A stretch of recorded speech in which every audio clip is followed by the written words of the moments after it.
BCom third year के प्यारे विद्यार्थियों, आपके एबीएसटी फर्स्ट में मैनेजमेंट अकाउंटेंसी का जो पोर्शन है वो ऑडिटिंग के साथ मिला दिया गया है और जो आपका पेपर का नाम रखा गया है वो ऑडिटिंग एंड मैनेजमेंट अकाउंटेंसी है। तो इसमें एबीएसटी फर्स्ट पेपर में आपके ऑडिटिंग का जो पोर्शन है वो मैंने आपको अच्छी तरह से समझा दिया है, पीडीएफ भेज करके और वीडियो भेज के।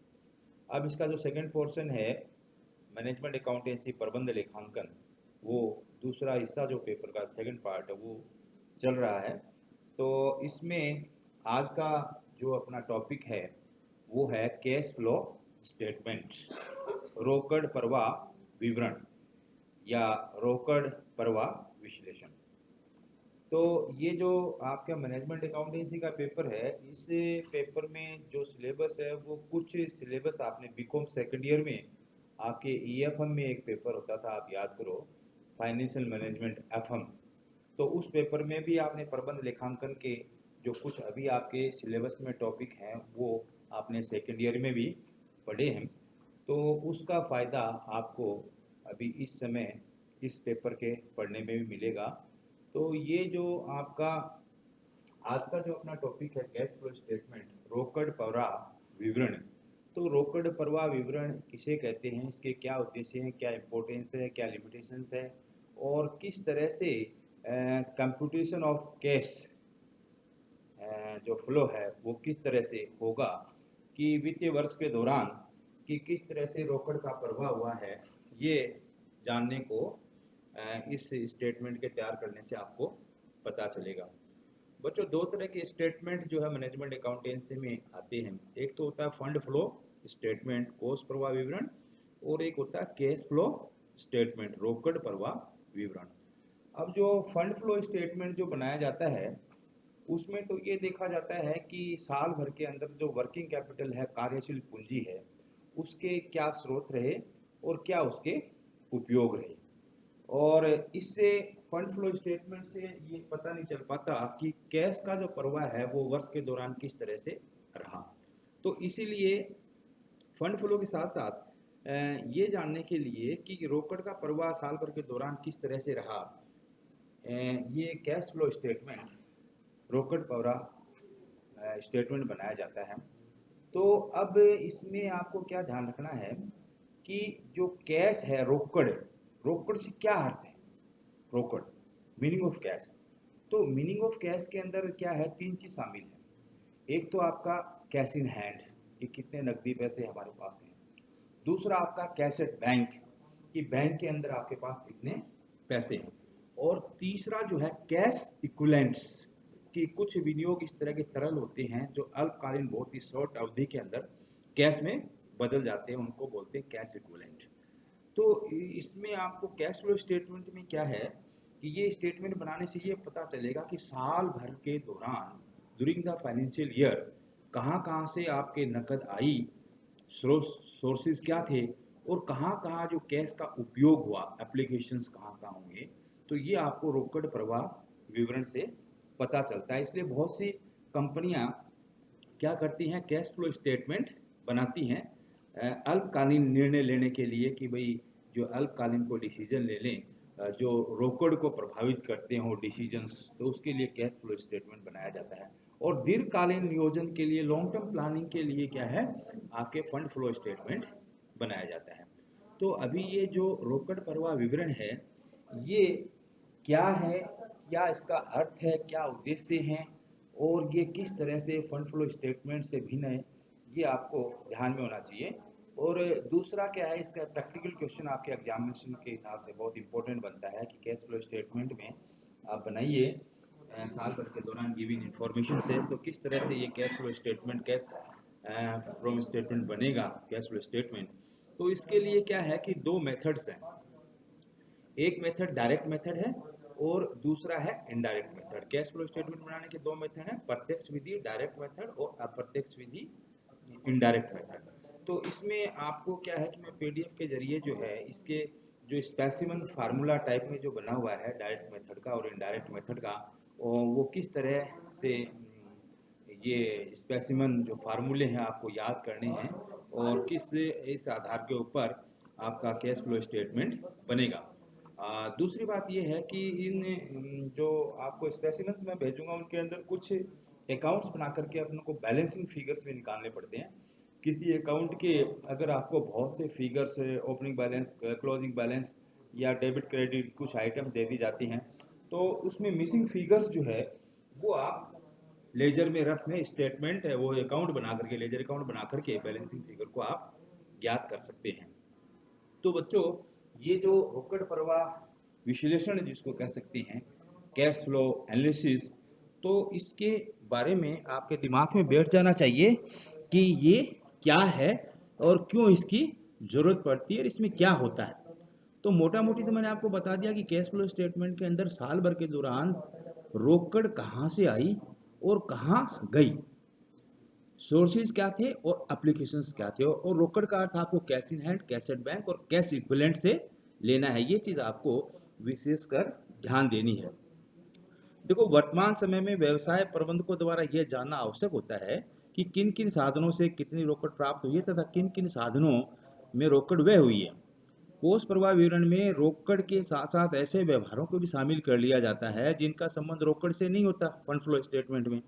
अतः इससे इस बात का ज्ञान नहीं हो पाता कि रोकड़ के विभिन्न स्रोत क्या हैं तथा रोकड़ के इन स्रोतों का व्यवसाय में किस प्रकार उपयोग किया गया है। यह जानकारी हमें रोकड़ प्रवाह विवरण के माध्यम से ही प्राप्त होती है। इस प्रकार रोकड़ प्रवाह विवरण एक निश्चित अवधि में किसी व्यवसाय द्वारा रोकड़ प्राप्तियों एवं भुगतानों की जानकारी प्रदान करता है, कैश फ्लो स्टेटमेंट। ठीक है। अब रोकड़ प्रवाह विवरण किसी व्यावसायिक संस्था के लेखांकन अवधि में रोकड़ के विभिन्न स्रोतों, सोर्सेज एवं उपयोगों, एप्लीकेशंस को प्रदर्शित करता है। यह विवरण यह बताता है कि व्यवसाय में किन किन स्रोतों से रोकड़ प्राप्त हुई है तथा इससे किस प्रकार विभिन्न उपयोग किए गए हैं, कहाँ कहाँ इसको यूज किया गया है। लेखा मानक के 3 के अनुसार रोकड़ प्रवाह विवरण हेतु रोकड़ से आसे रोकड़ रोकड़ से आसे रोकड़ कोषों से लिया गया, जिनमें मैंने आपको बताया cash in hand, cash at bank और रोकड़ तुल्य, कैश इक्विवेलेंट शामिल है। रोकड़ तुल्य जो होता है ना, उसका क्या अर्थ होता है कि अल्पकालीन तथा तुरंत तरल होने योग्य विनियोगों से लगाया जाता है, जिनमें कि मूल्यों में परिवर्तन के कारण कोई जोखिम इतना नहीं होता है उसमें। अब भारत के institute of cost and works accountants ने कैश फ्लो स्टेटमेंट की परिभाषा दी है। उनके अनुसार क्या है, रोकड़ प्रवाह विवरण किसी दी हुई अवधि में रोकड़ आवश्यकताओं के निर्धारण एवं उनकी पर्याप्त व्यवस्था करने के उद्देश्य से विभिन्न शीर्षकों के अंतर्गत रोकड़ के साधनों, सोर्सेज और उनके उपयोगों से बनाया गया रोकड़ के प्रवाह का विवरण है। ये आपने ICWA ने इसकी परिभाषा कैश फ्लो स्टेटमेंट की दी है। अब जो रोकड़ प्रवाह विवरण है उसकी कुछ कैरेक्टरिस्टिक्स हैं, कुछ उसकी फीचर्स हैं, जो विशेषताएं हैं, या उनको हम कह सकते हैं जो इसकी खास विशेषता है कि रोकड़ प्रवाह विवरण रोकड़ कोषों के आधार पर तैयार किया जाता है। इस विवरण में रोकड़ कोषों से आसे cash in hand, cash at bank और कैश इक्विवेलेंट से लिया जाता है, और तुरंत तरल योग्य जो संपत्तियां इस विवरण में अल्पकालीन तथा तुरंत तरल होने योग्य विनियोगों को रोकड़ माना जाता है। 2 अवधियों में रोकड़ परिवर्तन, यह विवरण रोकड़ कोषों की मात्रा में 2 अवधियों के बीच होने वाले परिवर्तनों की जानकारी प्रदान करता है। ये इसकी विशेषताएं हैं। अब जो रोकड़ प्रवाह है वो क्यों बनाया जाता है, क्या इसके उद्देश्य हैं, why this cash flow statement is prepared. विभिन्न वर्षों के रोकड़ प्रवाह विवरणों के विश्लेषण द्वारा भविष्य में रोकड़ के विभिन्न स्रोतों एवं उपयोगों का पूर्वानुमान लगाया जा सकता है कि रोकड़ के इन सोर्सों से रोकड़ आ सकती है और इन सोर्सों में रोकड़ लगेगी भविष्य के पूर्वानुमान के लिए। रोकड़ प्रवाह विवरण द्वारा वित्तीय नीतियों के निर्धारण एवं उनके समन्वय स्थापित करने में सहायता मिलती है। रोकड़ प्रवाह विवरण द्वारा बजट के मौलिक पूर्वानुमानों को का रोकड़ प्रवाह के वास्तविक परिणामों से तुलना की जा सकती है, जो वित्तीय नियंत्रण में लाभप्रद होती है। अच्छा, रोकड़ प्रवाह विवरण द्वारा संस्था की शोधन क्षमता का अनुमान भी लगवाया जा सकता है कि कितनी इसकी पेमेंट करने की कैपेसिटी है इन कैश। अब रोकड़ प्रवाह विवरण के क्या है उपयोग है, बहुत से इसके उपयोग हैं। रोकड़ के आगमन को प्रकट करता है, कितनी रोकड़ आई, साल भर कितनी गई। आंतरिक वित्तीय प्रबंध में हेल्पफुल होता है। वित्तीय नीतियों के नियोजन एवं समन्वय में इससे सहायता मिलती है। नियंत्रण में सहायता मिलती है, अल्पकालीन वित्तीय निर्णयों में सहायक होती है, शॉर्ट टर्म डिसीजंस अगर कोई लेने हैं, पूर्वानुमान में सहायक है। विभिन्न वर्षों के रोकड़ प्रवाह विवरणों के विश्लेषण से रोकड़ के विभिन्न स्रोतों में उपयोगी प्रवृत्ति का अध्ययन किया जा सकता है। ट्रेंड कि क्या ट्रेंड रहेगा रोकड़ आने का और रोकड़ का खर्च होने का। इस प्रकार प्रवृत्ति अध्ययन के आधार पर भविष्य में रोकड़ के विभिन्न स्रोतों में उपयोगों का पूर्वानुमान किया जा सकता है। और प्रबंध की क्षमता का मापन, ये भी एक इसका उपयोग है। यह विवरण रोकड़ प्राप्तियों उपयोग में प्रबंध की दक्षता तथा विभिन्न अल्पकालीन वित्तीय मदों में प्रबंध की कार्यकुशलता का मापन प्रस्तुत करता है। विक्रय प्रबंध की वसूली नीति में दक्षता परीक्षण की यह एक महत्वपूर्ण युक्ति है। अब क्या है कि रोकड़ प्रवाह विवरण की कुछ इसकी लिमिटेशंस भी है, कुछ सीमाएं हैं। क्या सीमाएं हैं? रोकड़ प्रवाह विवरण रोकड़ कोषों के आवागमन एवं बहिर्गमन को प्रस्तुत करता है। रोकड़ कोषों में शामिल रोकड़ तुल्य मदों के कारण तरलता का सही ज्ञान नहीं हो सकता, लिक्विडिटी का सही पोजीशन नहीं होता, कि उसमें कैश इक्विवेलेंट जो शामिल करते हैं उसकी कोई गारंटी नहीं है। और रोकड़ प्रवाह विवरण आय विवरण व रोकड़ बजट का स्थापन नहीं होता है। यह आय विवरण व रोकड़ बजट के कार्य नहीं कर सकता। रोकड़ प्रवाह विवरण में रोकड़ कोषों को परिभाषित करना बहुत कठिन कार्य है। इसकी कुछ सीमाएं हैं कैश फ्लो स्टेटमेंट की। रोकड़ प्रवाह विवरण तैयार करना केवल सूचीबद्ध कंपनियों हेतु आवश्यक है। जो लिस्टेड कंपनीज हैं उनके लिए कंपलसरी किया गया है, अतः अन्य कंपनियां इसे आवश्यक रूप से तैयार नहीं करती। अब आपका जो दूसरा एक मोस्ट इम्पोर्टेंट पॉइंट है इसको कैश फ्लो स्टेटमेंट को समझने के लिए, कि कैश फ्लो, कई बार ये लोग पूछ भी लेते हैं कि cash flow statement fund flow statement क्या डिफरेंस है, what is the difference between cash flow statement end fund flow statement. तो इसमें देखिए कि रोकड़ प्रवाह विवरण का प्रमुख उद्देश्य वर्ष के दौरान रोकड़ कोषों के स्रोतों और उपयोगों को प्रदर्शित करता है। ये तो कैश फ्लो स्टेटमेंट का उद्देश्य है। और कोष फ्लो स्टेटमेंट का क्या उद्देश्य है? कोष प्रवाह विवरण का प्रमुख उद्देश्य कार्यशील पूंजी के स्रोतों एवं उपयोगों को प्रदर्शित करता है। जो वर्किंग कैपिटल है उसके सोर्सेज क्या है और उनको किस तरह से उपयोग किया गया है। अब जो विषय सामग्री है उसके आधार पर डिफरेंस क्या है? रोकड़ प्रवाह की विषय सामग्री हस्तगत रोकड़, बैंक में मांग, जमा व रोकड़ तुल्य है। और कोष प्रवाह विवरण की विषय सामग्री कार्यशील पूंजी होती है।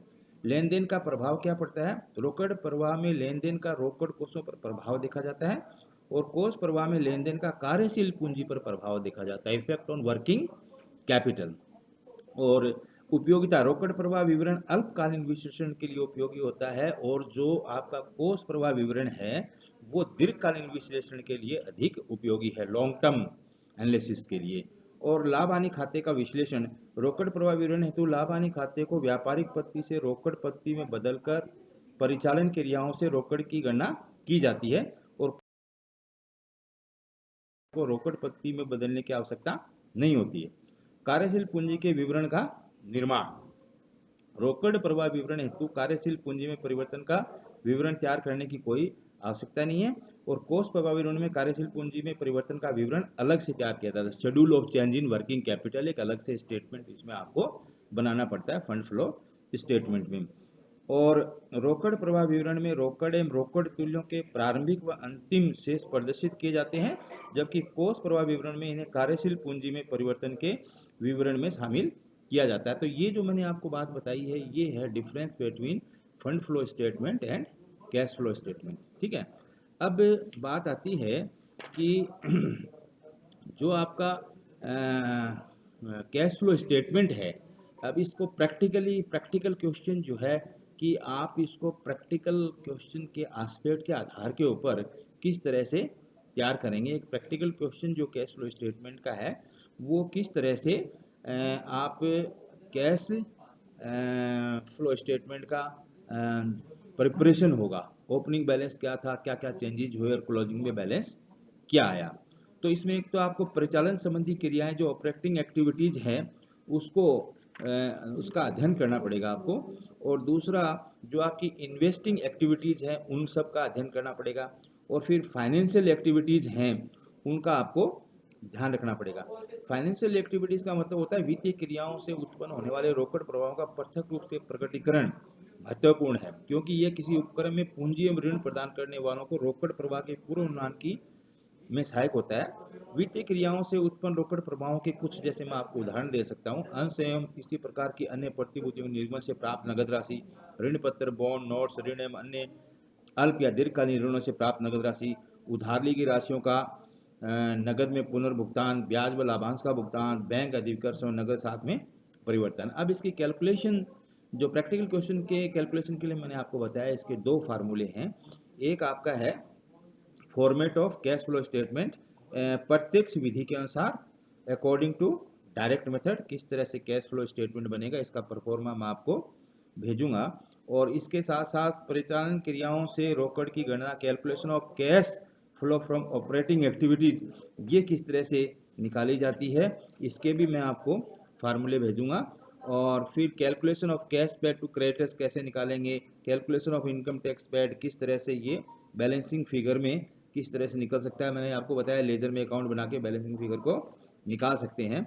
और दूसरी जो विधि है वो अप्रत्यक्ष विधि के अनुसार फॉर्मेट भेजूंगा आपको, format according to indirect method, कि किस तरह से उसके हिसाब से कैश फ्लो स्टेटमेंट बन सकता है और किस तरह से आप calculation of net profit before tax के आधार पे बैलेंसिंग फिगर निकाल सकते हैं।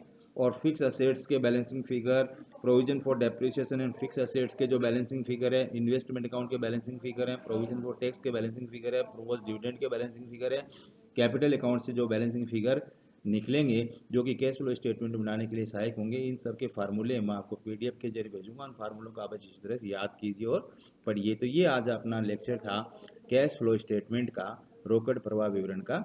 तो मैं समझता हूँ इसकी खास बातें आपको समझ में आ गई। Thank you very much for today's lecture.